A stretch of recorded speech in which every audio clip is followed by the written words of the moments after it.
Thomas Negaroff, pourquoi cette fascination qui ne se tarit pas avec le temps, hein? Alors d'abord, il faut préciser que la disparition du Titanic fascine depuis le premier jour. La presse en fait les gros titres en avril 1912 et c'est bien normal. Imaginez qu'il s'agit à l'époque du plus beau, du plus luxueux des navires de son temps, surnommé l'insubmersible, et qui coule, évidemment, on en a parlé, lors de sa première traversée dans la nuit du 14 au 15 avril 1912, 4 jours seulement après avoir quitté le port de Southampton, direction New York. Il y a aussi l'ampleur du bilan, vous l'avez rappelé, Mhm. quasiment 1500 morts, 700 survivants, dont beaucoup de femmes et d'enfants, la règle ayant, et c'est rarement le cas à l'époque, été respectée, à savoir sauver d'abord les femmes Les et les femmes et les enfants. enfants d'abord, hein. Et voilà, absolument. Et il y a des histoires émouvantes dans lesquelles on peut se projeter, ce qui participe aussi certainement du mythe, à l'image de cette histoire racontée par une survivante en 1955.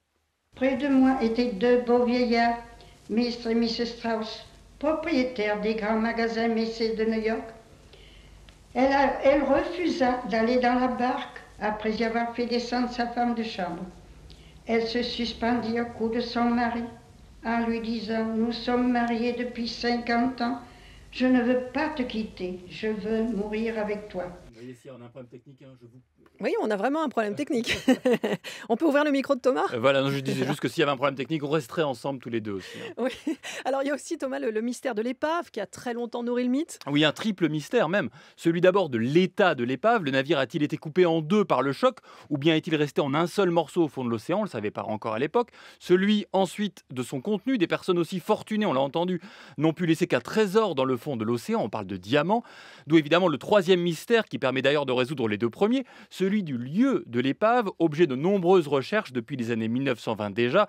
Toutes échouent en raison des limites technologiques jusqu'au début du mois de septembre 1985. Daniel Bilalian en fait l'écho. Une mission franco-américaine annonce en effet qu'elle a retrouvé les restes du Titanic par près de 4000 mètres de fond avec un véritable trésor toujours enfermé dans ses coffres sous forme de bijoux appartenant aux passagers qui faisaient partie de la haute société internationale, ainsi qu'une cargaison de diamants. Au total, des valeurs estimées à 1 milliard de francs actuels. Alors les équipes américaines et françaises ne découvriront pas un tel trésor, mais de très nombreux objets du quotidien, de la vaisselle, des tasses, des cendriers, des photos, des chaussures qu'on expose régulièrement et qui donnent vie à ce drame et qui, je pense, participent pleinement du mythe. Et puis, bien sûr, il y a le film de James Cameron Eh oui. et la musique que vous aimez tant, Céline. Non, j'en ai un peu marre. On va l'écouter quand même. I feel you.